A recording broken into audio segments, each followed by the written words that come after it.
emergency vote later if necessary. So I hope that's gonna be discussed tomorrow. I'm working on a calendar to put out for discussion I purposes. happen to get one. Someone sent me a calendar. You're more than welcome. Yeah, there you go. Nice big one. You can use. Maybe I will take that. Official school calendar. Enjoy. The other thing is, once they voted on the number of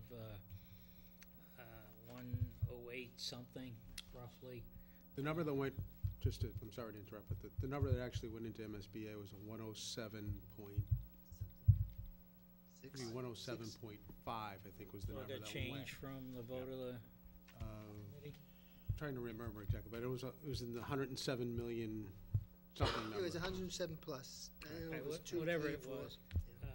Greg and I had a discussion with Elizabeth and regarding with First Southwest again, and we gave them some early parameters, which will be fine-tuned when we get after this meeting and we get to zero in on the actual number. But in philosophy, what we looked at was having two bondings, one almost immediately after it's passed, where we can gain the lowest possible interest rate of $50 million, and to bond the latter 50 plus 10 is the number we were using.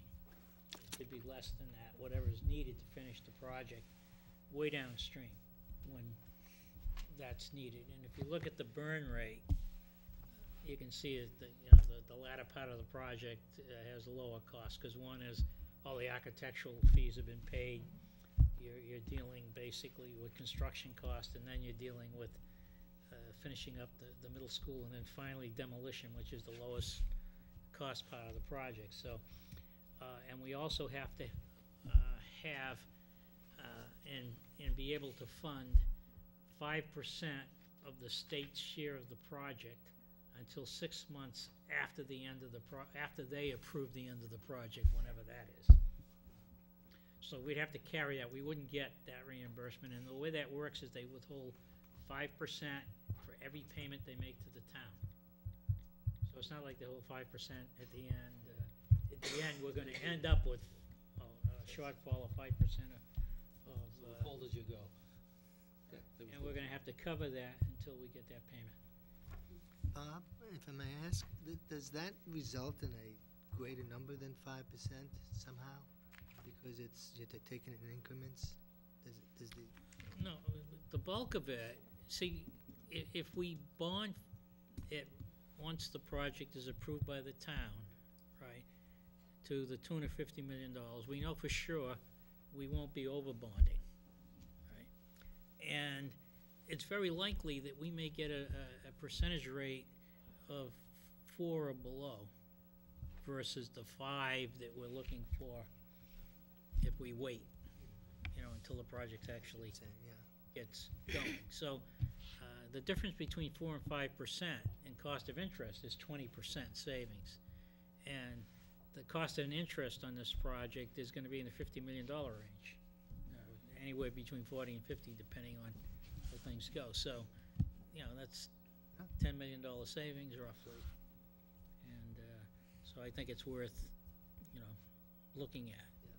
And it will lower, by bonding the $50 million up front, we'll have a lower initial step in the tax rate, and then it'll be followed by 10. Unfortunately, even though you might be bonding that money 3 years out, the current debt doesn't fall off that much that it's going to be not viewed at all. So it will be absorbed a little bit by increased new growth, but we're not anticipating that to be in any great amount over the next 3 or 4 years either. So we're kind of in that range, waiting for this meeting to take place, and we really know what the state's going to pay. We know what the project cost is going to be. What we don't know is, we know what the percentage the state is going to give us. Okay, we don't know the dollar amount. The dollar amount. Right, that's what's going... correct approved amount, portions of the project that they would pay against. The actual project cost, total project budget number that was submitted a week ago Friday is $107,723,574. And the state reimbursement rate of eligible reimbursement items is 51.54%. And the estimated eligible amount? Based upon that, total project number is $49,418,177, which leaves a town share of $58,305,396. Okay, that's where I got the 58. But that's still preliminary. Hopefully we'll get this project budget scope and review held relatively soon, so we have There is final still picture. always a chance that that number is gonna come down when they get, as they start to finalize the design Yes. and but refine the that- numbers, right? But You mean the overall we're gonna go, to get the project approved, you're gonna authorize the bonding of up to that Up to amount that of money. amount, Doesn't right. mean you have to bond it Right, all. that's the point, I wanna make sure. But in the process of selling to get the vote, you're gonna have to talk about that number, Yep. so. Right. The other thing that could shift right now too is the state may, MSBA may look at this and say, well, you're right in terms of what our percentages of reimbursement, but they may also classify things as ineligible. Yeah. So there could be a There's shift some there concern in over terms of what Okay. state reimbursement will be, which will then have an adverse impact on what the town share is. But hopefully it goes the other way. Yeah. Hopefully they'll find items that they're willing to reimburse that we haven't, but I doubt that. Thank you. Oh, and Brad Jones had suggested at one point that we look into bonding for 40 years. Right. Which would lower the rate. It turns out legally you can only bond up to 30. Haven't changed that yet? I thought that at some point they had, According to First Southwest, I assume they're pretty much on top of that. Okay, town administrators report. You wanna, anything else, Greg? no, sir. Mr. O'Leary? Thank you, Mr. Chairman. First and foremost, I'd like to offer mine, I assume all of our heartfelt sympathies to the city of Worcester and the Worcester Fire Department and the loss of the firefighter. I was happy to hear that, and spoke with Chief Warnock the other day, that we sent a contingency out there to attend the funeral, which was most appropriate. And when things such as this happen, it gives us a greater appreciation for the services that our public safety people provide to the community. And again, my sympathies to the Worcester Fire Department and the city of Worcester. Additionally, retired firefighter Don Corson passed away this past week. Great fellow, had 90 good years that he lived, but he served this community for over 30 years. And he was buried this week, and I was honored to be able to go to the service, the wake. Offer my condolences to his family. What a terrific fellow, though, Don was. I don't think I know who he was. Oh, well, look at the picture of the paper, you'd recognize him because he was a fixture in town for 50 years. Lived right on Chestnut Street. In fact, the nice red home that Mr. Foss lives in, his home was on that site prior to that one. But lived there for a long time. Yep. And he served from like 1954 to 1985. Yeah. And then was around a lot after that, too. As most firefighters, when they retire, they don't go away. They just keep going back to the station. You see them around town for a long time. But terrific fellow. Additionally, I'd like to thank the Chamber of Commerce again for what they've done down at the common area around the center of town. I think it looks pretty good, around Christmas time here, and all lit up, and they've done a fine job and a tremendous asset to the community, and I appreciate that, and I've been enjoying it as I drive through town because the sun sets early, and you get to notice it. And other than that, I'd like to wish the members of the board and administrator and our secretary and Bob Merry Christmas and Happy New Year, and to the rest of the community, too. Thank you, Mr. Chairman. Thank you, Steve. Mr. Prisco? Short and sweet tonight, just all the people at home that are listening and everybody here, Merry Christmas, Happy Hanukkah, and a wonderful, happy, prosperous, and healthy New Year to everybody. Thank you. Sean? simply say ditto, but I just express my Merry Christmas wishes to the board, town administrator, secretary. Mr. DeRosa's here this evening, and all of you at home, Merry Christmas, happy, healthy New Year. See you in 2012. Jeff? My turn, huh? Yeah, just a couple things, oh, a few, maybe 4 things. Greg, a question with regard to the Historic Commission and its centenary. There was an email sent to you some time ago by Ken Young regarding the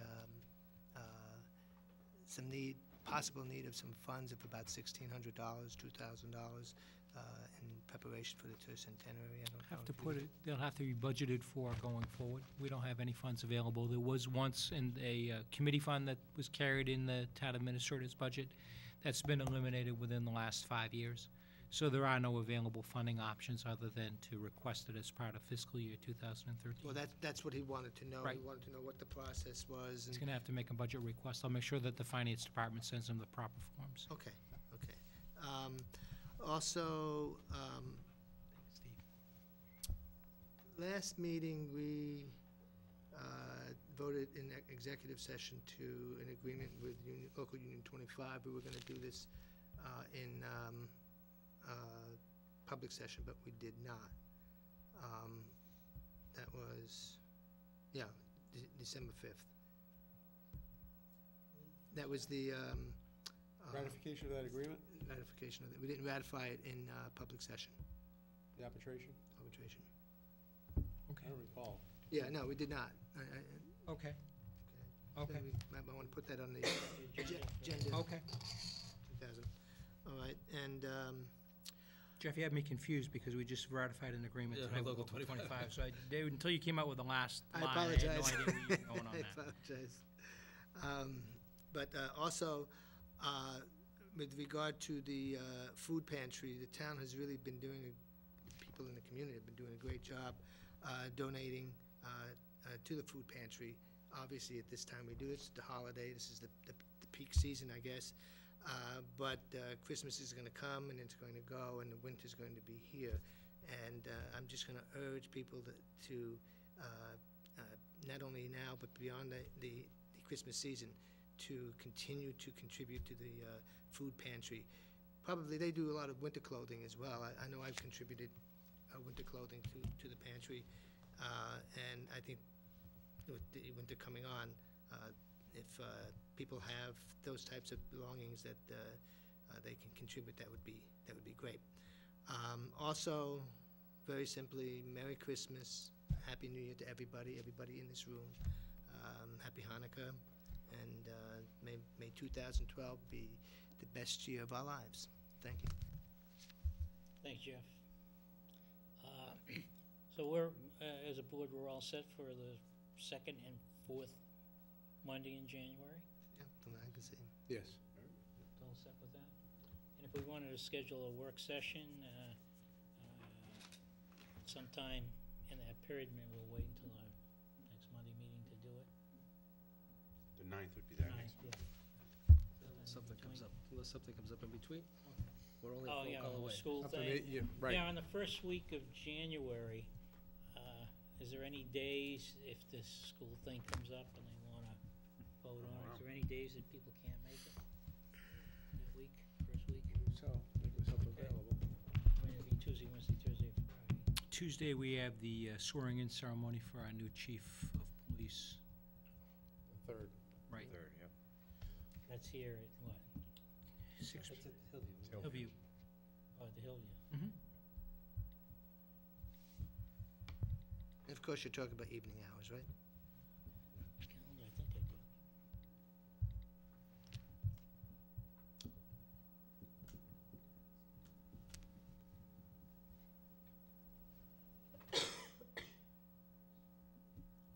You're not trying to set a thing, you're just trying to see availability for that week, right?